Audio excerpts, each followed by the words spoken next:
Good morning students. Today I Gunjan Garg going to explain the second part of this chapter TPT, the flying squirrel. Children, I have already made this video, the first part of this video. So before watching this video you have to see that video so that you can understand what is the story of this chapter. Okay, now second part. In due course the birds came along and at once selected the bored walnuts and began picking at them and working their beak inside the holes. Now writer यहाँ पे हमें बता रहा है कि वो उसने ये देख लिया था कि जो टिपिटी है उसके जो टीथ हैं वो बहुत ज्यादा शार्प हैं और जो अदर बर्ड्स आती हैं वो उन वाले वॉलनट को चूज करती हैं जिनमें ऑलरेडी टिपिटी ने होल्स किए हुए होते हैं. Okay, flying squirrels are set to lap their dream but Tipity was too lady like to make any such first over her milk. यहाँ पे राइटर इज सेइंग दैट जो फ्लाइंग स्क्विरल्स होती हैं वो जो भी अपना मतलब अपना ड्रिंकिंग मटेरियल जो भी पीती हैं वो अच्छे से पीती है, लेकिन टिपिटी क्या करती थी वो उनकी तरह नहीं थी. वो क्या करती थी, प्रॉब्लम क्रिएट करती थी. When she goes to drink her milk she was usually in rather a hurry for it and consequently more of her face went into the saucer than was intended by nature. और क्या होता था, कई बार वो जल्दी जल्दी उस drinking material को पीने की वजह से वो उसका जो फेस होता था वो सोसर में चला जाता था. And with the result that is certain amount of liquid went up her nose and make Tipity sneeze and splutter. और उसकी वजह से क्या होता था, उसका जो लिक्विड था वो उसकी नोज में चला जाता था और टिपिटी क्या करती थी, फिर स्नीज, उसे छींक भी आ जाती थी. कई बार स्प्लटर होता है, उसका जो गला होता था, थ्रोट है, वो चोक हो जाता था. Sometimes several attempts were made before she really settle down. और बहुत बार कोशिश करने के बाद ही वो सेटल हो पाती थी to have a good drink. और फिर वो उसे अच्छे से पीने को ट्राई भी करती थी. But when she did she got her lip well into the milk and no attempt was made to lap. और उसके बाद वो उसे अच्छे से पीती थी क्योंकि उसे पता चल गया था कि अगर वो जल्दी करेगी तो क्या होगा, उसके लिए ही प्रॉब्लम क्रिएट होगी. She frequently accompanied me and the dogs on an afternoon stroll after being restlessly pulled out of her box. Children, the writer is saying कि जब वो जाते थे आफ्टरनून वॉकिंग के लिए तो वो क्या करती थी, रेस्टलेसली होता है, किसी को जबरदस्ती से उसको उसके बॉक्स से बाहर निकालते थे. For the first 100 yards or so she was perfectly happy jumping along behind. तो वो उनके पीछे पीछे जब चलती थी तो वो उनको हैप्पी लगती थी. A flying squirrel's nature mode of progression when on the grounds a succession of jumps, not the graceful little hop of the stripped squirrel, but rather a lumbering gallop with all 4 feet in the air at the same time and the tail held straight up in the air, the last 4 inches or so curling over. तो जब वो उनके पीछे पीछे चलती हुई खुश होती थी तो वो जल्दी जल्दी जंप करते हुए चलती थी और कभी कभी वो बीच में रुक जाती थी. जब वो हैप्पी फील करती थी तो वो अपनी टेल को हवा में घुमाती थी. तो इस तरीके से वो उनके साथ जाती थी. This not being adapted for long distances, Tipty would soon overshot her endurance and come to a halt. और जब वो थक जाती थी वो तो उसको थोड़ी सी आराम की वो सिचुएशन में आ जाती थी. तो राइटर बोल रहा है, if I were near she would happen to be at hand she should spring on one of the back and get a free ride. तो वो क्या करती थी, कभी कभी तो वो जो राइटर होता था उसके सोल्जर पे चढ़ जाती थी और कभी कभी जो उसके दोस्त होते थे ब्रोक और डॉन, उनके ऊपर चढ़कर वो फ्री राइड ले लेती थी. ओके स्टूडेंट्स, एन ओक और a deodar tree invariably attracted her attention and she would make her way to the out of the branch appealed to her most and she would pick off leaf after leaf just nibbling the juicy end of it and throw the rest away. तो वो क्या करती थी, जब रास्ते में okay और देवदार का कोई ट्री आ जाता था तो वो उसके अटेंशन को ना अपनी तरफ अट्रैक्ट कर लेते थे और वो क्या करती थी, फिर जल्दी से वो उन ट्री की ब्रांचेस पे चढ़ जाती थी और उनकी लीव्स को तोड़ती थी और उनका जो जूस होता था, लीफ का जो जूस होता था उसको पी लेती थी और बाद में उसको निबलिंग करके यानी उसको चबा के फेंक देती थी. However, she was quite happy on any tree or shrub and found something to eat on all.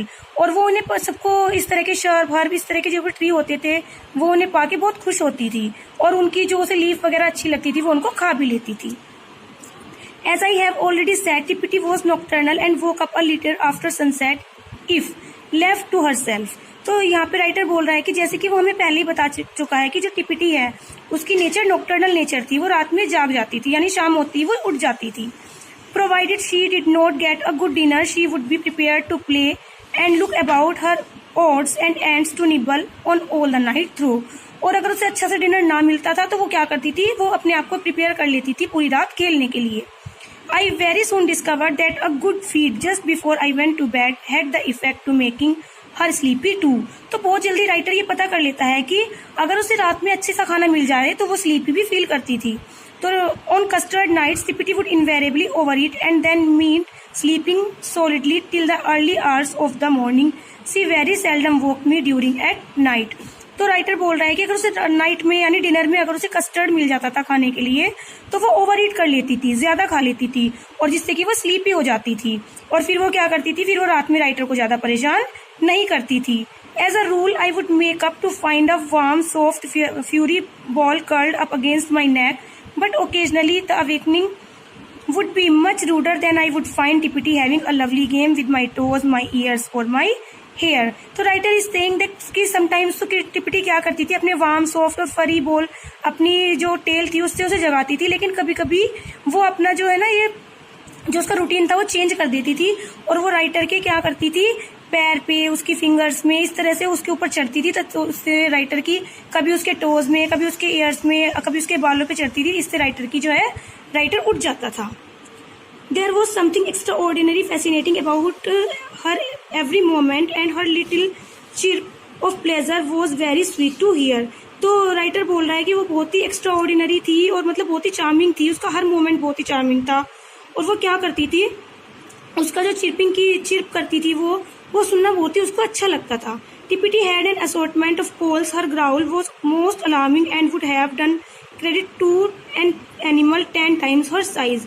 और जो उसका यानी अगर उसे टिपिटी का मतलब वो असर्टमेंट करें तो उसने क्या बोला था कि जो टिपिटी की ग्राउलिंग थी यानी जो उठ के जवाई लेती थी, तो उस तरह से ऐसी आवाज आती थी कि जैसे उससे कोई 10 गुना बड़ा जो साइज का एनिमल होता है उसकी हो। She had a temper of her own, I am sorry to say, which every member of the household, master and dogs included, had occasion to remember it. तो यहाँ पे राइटर ये जो बेटे लाइन है ये बड़ी ही ट्विस्ट है ये इस चैप्टर का, कि वो बोल रहा है कि घर का हर एक मेंबर उसे बहुत याद करता है। इट मीन्स वो कहाँ चली गई थी। Okay let's see. It shot for a second and was gone again as suddenly as it had been roused, but in the instant her sharp claws had torn some offending hand off her terrible teeth had sent a dog howling out of the room. Children यहाँ पे writer हमें बताता है, ये बड़ा ही twist है कि जो टिपिटी है उसे कोई जो है ना वाइल्ड डॉग है या कोई भेड़िया था वो उसे उठा के ले गया था और उसके टेरिबल टीथ में उसकी मतलब उसकी डेथ हुई थी। ओके वहां पे ये बताया है कि घर का हर मेंबर उसे याद करता था, और बच्चों राउस्ड मीन्स होता है कि उसे उसके बारे में सोचकर ही हर जो मेंबर था वो एक्टिव हो जाता था। Okay now writer is saying poor Tippity, her end was tragic in the extreme, we hope it was also painless. तो राइटर बोल रहा है कि टिपिटी पुअर टिपिटी उसका एंड कितना ट्रेजिक था, शायद वो इतना पेनफुल ना होता। She had been tied up just before dinner, but sometimes the end of the chain had gone unfastened from the leg of the chair. तो राइटर बोल रहा है कि मोस्ट ऑफ द टाइम तो जब वो डिनर करती थी तो वो उसकी जो टेल होती थी उसको उसके एक लेग को भी कभी कभी उससे चेयर से वो टाइट कर देते थे, और ये ही उसके लिए सबसे ज्यादा बुरा हुआ। राइटर बोल रहा है I heard her hopping about on the boards of the veranda and dragging her chain behind her.